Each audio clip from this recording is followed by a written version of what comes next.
Salut les amis, c'est Ludo, j'espère que vous allez bien. On se retrouve aujourd'hui pour une nouvelle vidéo et il s'agit d'un tag.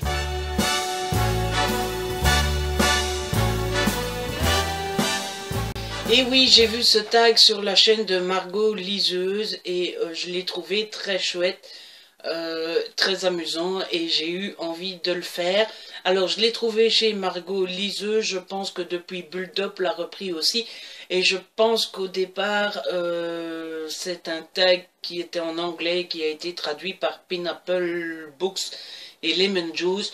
Je vous mets de toute façon en barre d'infos le lien de ces 4 chaînes, de ces 4 belles demoiselles. Et en attendant, on va commencer. La première question c'est: as-tu déjà filmé une vidéo en portant un bas de pyjama? Je pense que ça nous est déjà arrivé à tous. Moi en fait ça dépend surtout de du moment de la journée où je tourne ma vidéo. En général si je tourne l'après-midi, ben, je suis déjà habillée et donc non, je suis pas en bas de pyjama. Par contre si je tourne ma vidéo en matinée et que je suis pas encore sortie et que voilà, que je suis à mon aise à la maison, ben, ça m'arrive de tourner en bas de pyjama ou en pantalon de jogging ou en truc pas très présentable en fait. Mais voilà, si c'est en après-midi ou en fin d'après-midi que je suis déjà habillé, ben non, je suis habillé normal. Deuxième question, y a-t-il une habitude à propos de Booktube que tu n'aimes pas? Non, je ne pense pas. Parfois il y en a qui n'aiment pas les book hauls. Moi au contraire c'est l'une des vidéos que je préfère regarder et faire, donc non, ça ne me dérange pas, donc non, à première vue comme ça je ne pense pas qu'il y ait une habitude qui me dérange plus que ça. Troisième question, as-tu déjà filmé une vidéo alors que tu étais malade? Oui, ça m'est déjà arrivé. Complètement malade, non, parce que de toute façon, quand je suis complètement malade, moi, c'est jamais une demi-mesure. Soit je suis complètement malade, soit je ne le suis pas. Je suis pas souvent malade, mais quand je le suis à fond. Voilà, mais ça m'est déjà arrivé de tourner alors que j'étais en fin de maladie et où j'ai mal à la gorge.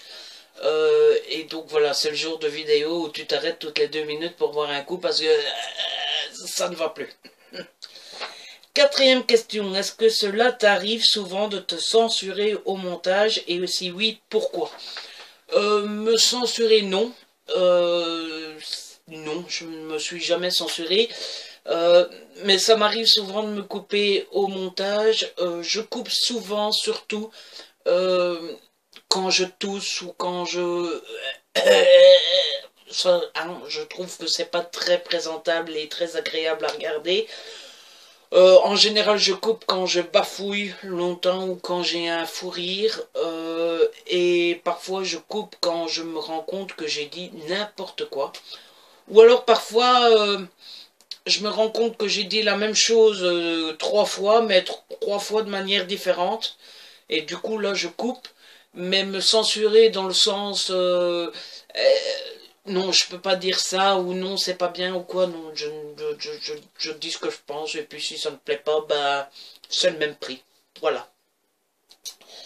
La question suivante, est-ce que tes propos varient si tu chroniques un livre que tu as reçu en SP ou un livre que tu as reçu en cadeau, et tu sais que la personne qui te l'a offert regarde la vidéo? Non plus. Non, je change pas ce que je dis, que ça soit un SP ou pas. Disons que je suis toujours un peu plus mal à l'aise, c'est peut-être pas le mot, mais je suis un peu plus... Je me dis merde, c'est un SP et j'ai pas aimé. Je préfère aimer quand c'est un SP. Maintenant voilà, si j'ai pas aimé, j'ai pas aimé, et puis voilà, je dis la vérité. Mais c'est vrai que je me dis toujours merde, c'est un SP, dire du mal d'un SP. Mais je le fais parce que ça fait partie du jeu et il n'y a pas... Disons que si on n'est pas correct avec nous-mêmes, avec nos abonnés, avec ce qu'on pense, ça sert à rien de faire les vidéos, les chroniques, etc. Donc, soit, si tu veux pas dire du mal, tu fais pas de chronique et tu fais pas de vidéo. Donc non, je dis ce que je pense et puis c'est tout. Et quand c'est un cadeau, c'est pareil. C'est bien gentil d'offrir un cadeau, mais si c'est pour qu'on dise oui, on a aimé, même si on n'a pas aimé, j'aime autant qu'on ne me fasse pas de cadeau. Sixième question. Quelle serait pour toi la consécration suprême qui pourrait découler de tes vidéos? Je cherche pas vraiment consécration. Je pense que la plus grande consécration qu'on puisse avoir, c'est d'avoir une grande communauté et une communauté qui nous aime et qui nous suit régulièrement. Je pense déjà l'avoir sur le blog. En vidéo, vous êtes 250 et c'est pas énorme, mais ça commence. La communauté s'agrandit petit à petit. Donc de ce côté-là, je suis déjà content. Je sais pas... rencontrer un auteur que j'aime vraiment très fort beaucoup ou trouver un job grâce à la chaîne, pourquoi pas, mais c'est pas ce que je recherche en premier, quoi. Depuis que j'ai commencé, je prends beaucoup de plaisir à vous filmer ces vidéos et je pense que ça me suffit pour le moment, j'en suis même sûr, ça me suffit pour le moment, c'est une chouette passion et voilà. Question 7. Est-ce que tu stresses lorsque tu vois que les lecteurs vont lire des livres que tu as recommandés? Oui. Beaucoup. Enfin, disons que je me dis, oh mon Dieu, il a pris ce livre-là parce que je l'ai conseillé, j'espère qu'il va aimer, j'espère qu'il va aimer, j'espère qu'il va aimer. Et donc, en général, quand je vois ça, j'attends l'avis de cette personne avec impatience. Et souvent, je me dis, mais non, il l'a acheté, il le laisse dans la palle, il le lit pas tout de suite. C'est pas vraiment du stress, c'est plus de, oh mon Dieu, est-ce qu'il va aimer comme moi, est-ce qu'il va pas aimer? Parce que finalement, un livre nous touche en fonction de notre passé, de notre vécu, de comment on ressent les personnages, etc. Et donc, deux personnes ne vont pas ressentir le livre de la même manière. Et le truc le plus chouette dans ce cas-là, c'est de se dire, est-ce que ce livre va réussir à le toucher exactement comme il m'a touché moi? C'est rarement le cas, mais c'est assez amusant, je trouve. Question 8. Est-ce que tu lis tes livres différemment maintenant que tu dois les chroniquer? Non. Pendant la lecture, non. Ça m'arrive souvent pendant la lecture de me dire « Oh, ça, il faut que je le mette dans la chronique. » Et du coup, je mets un post-it ou un morceau de papier ou quelque chose pour attirer mon attention. Et finalement, j'y tiens jamais compte quand j'écris ma chronique. Donc, non. Ou alors je ne le note pas et j'ai complètement oublié. Je me souviens que je voulais mettre quelque chose absolument dans la chronique, mais je ne sais plus quoi. Donc la manière de lire, non, je lis un livre de la même manière qu'avant. Par contre, je lis beaucoup plus vite qu'avant que j'ai le blog. Donc avant j'en lisais 4 par mois et maintenant j'en lis 10, 12, 13. Donc je lis plus vite et j'arrive plus vite à me faire une idée. Avant que j'ai le blog, en fait, c'était oui, j'ai aimé ou non, j'ai pas aimé. J'avais pas l'habitude d'exprimer pourquoi j'ai aimé ou pas aimé, et c'est ce que m'a apporté en particulier mon blog. Mais sinon, non, je lis mes livres de la même manière qu'avant. Question 9. Est-ce que tu as recours à des stratagèmes pour te sentir à l'aise quand tu filmes, du type mettre une peluche en face de toi et faire comme si tu lui parlais?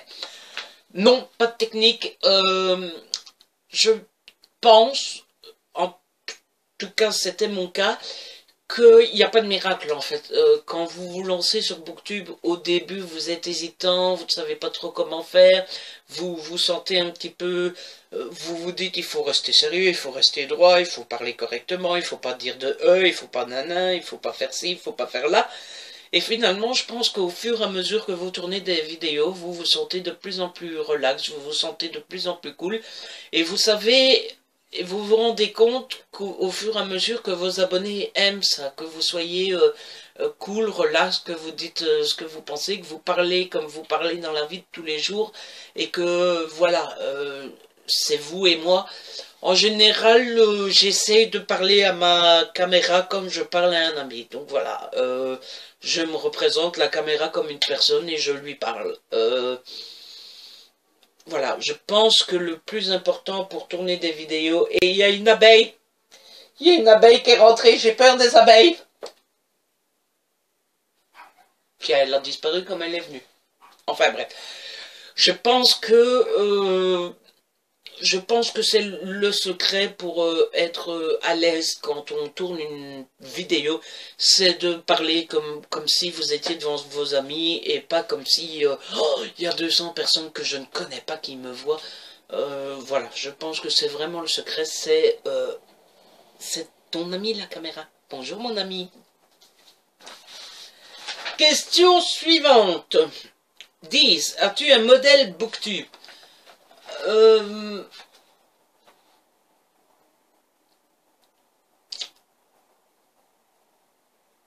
Oui et non. C'est-à-dire que Margot Liseuse, par exemple, restera toujours un modèle pour moi, parce que j'aime ses vidéos, j'aime comment elle le fait, j'aime son caractère, j'aime sa façon de parler. Je trouve que quand on regarde une vidéo de Margot, on est transporté avec elle, elle a cette manière de nous embarquer avec elle et de nous prendre par la main, et elle parle pendant 20 minutes et te transporter pendant 20 minutes. Donc c'est mon modèle, mais en même temps, j'essaierai jamais de le faire parce que je sais que moi, j'y suis incapable. Je suis capable de vous parler pendant des heures, comme si vous étiez mes amis, de faire ce que je fais en fait, mais j'ai pas ce timbre de voix, j'ai pas ma voix n'est pas reposée comme elle pour faire en sorte de vous transporter dans une histoire comme elle arrive à le faire. Donc c'est mon modèle parce qu'elle le fait et que j'aime et que j'admire la façon qu'elle le fait, mais c'est pas mon modèle dans le sens où j'essaierai de faire comme elle. Maintenant, celle par rapport à qui j'essaye de faire, c'est plutôt Séverine ou Pikitty ou Elodie, parce que je trouve que leurs vidéos sont moins montées, qu'elles ont plus ou moins la même manière de parler franchement et comme si on était amis que moi, et je dois dire que c'est presque grâce à elles que j'arrive parfois à me libérer. Parce qu'avant, quand je partais un peu trop dans tous les sens, que je commençais à divaguer ou à blaguer, je coupais. Parce que je trouvais que ça faisait pas sérieux, je trouvais que ça faisait trop gamin, trop foufou et tout ça. Et je coupais, et finalement, c'est en voyant Séverine, Pikitty, Elodie, etc., qui, elles, se lâchent aussi, finalement, que je me suis dit, bah, finalement, ça rend pas si mal, et les abonnés ont l'air d'aimer, et c'est plutôt grâce à elles que j'ai réussi à me lâcher et à partir un peu plus foufou. Vous voyez ce que je veux dire? 11. Est-ce que tu focalises... Bon, 11. Est-ce que tu focalises sur des détails de ta tête lorsque tu montes tes vidéos? C'est une blague? Oui, sur mes cheveux. Alors ici, ils sont coupés courts. Hein? J'ai été au coiffeur il n'y a pas si longtemps, donc ça va. Mais en général, quand ils sont longs, j'ai deux... Vous voyez, hein? Alors j'essaye de les mettre bien ronds, pour qu'il n'y ait pas de mèches qui dépassent, pour que ça fasse joli. Et quand ils sont longs, ben, il y a toujours une mèche au milieu ici qui traîne comme ça et ça ne tient pas. Et ça m'énerve, vous pouvez pas savoir. Voilà, il n'y a pas que les filles qui s'énervent pour les cheveux, moi aussi. Ben voilà, vous voyez, ça m'énerve. Voilà, la petite mèche là qui veut pas se mettre, ça me gave royalement. Et quand je tourne ma vidéo, je ne vois que ça. C'est horrible, mais c'est comme ça. Voilà, on fait avec nos cheveux, on n'a pas vraiment le choix, mais voilà, maintenant j'ai chipoté, ça ne fait pas se remettre et ça m'énerve.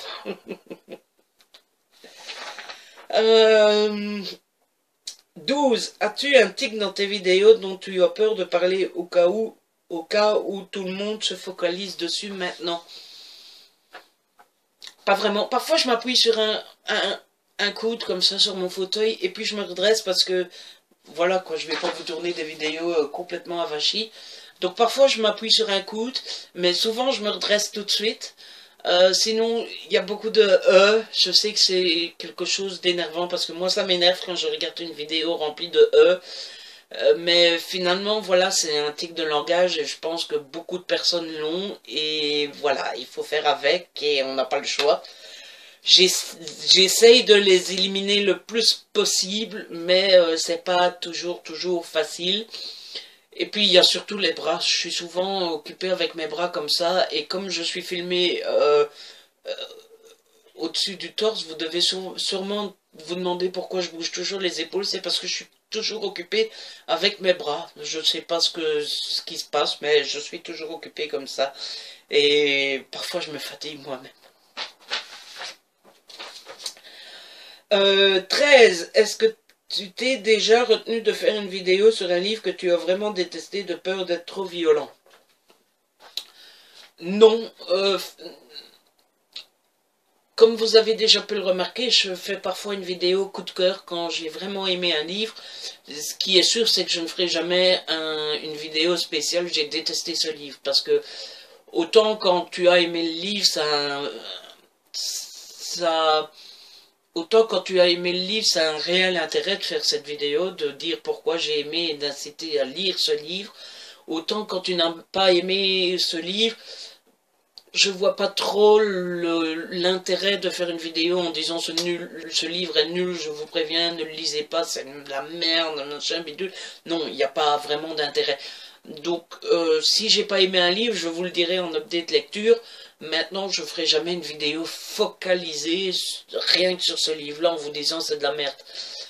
Maintenant, je trouve que quand on chronique un livre qu'on n'a pas aimé et qu'on trouve merdique, je trouve qu'on a le droit de le chroniquer. Maintenant, notre devoir, on n'a pas de devoir, mais je trouve que la moindre des choses quand on veut descendre un livre, ou en tout cas quand on veut dire qu'on ne l'a pas aimé, c'est d'argumenter et de donner des clés, les clés de pourquoi on n'a pas aimé. Je trouve que c'est trop facile de dire... autant quand on a aimé un livre, on peut autant quand on a aimé un livre, on peut s'arrêter à dire j'ai aimé, ça a été un coup de cœur, je vous le conseille, machin, bidule, ça a été une baffe. Autant quand on n'a pas aimé un livre, je trouve que c'est un peu facile de dire non, il est nul, c'est de la merde et ne le lisez pas.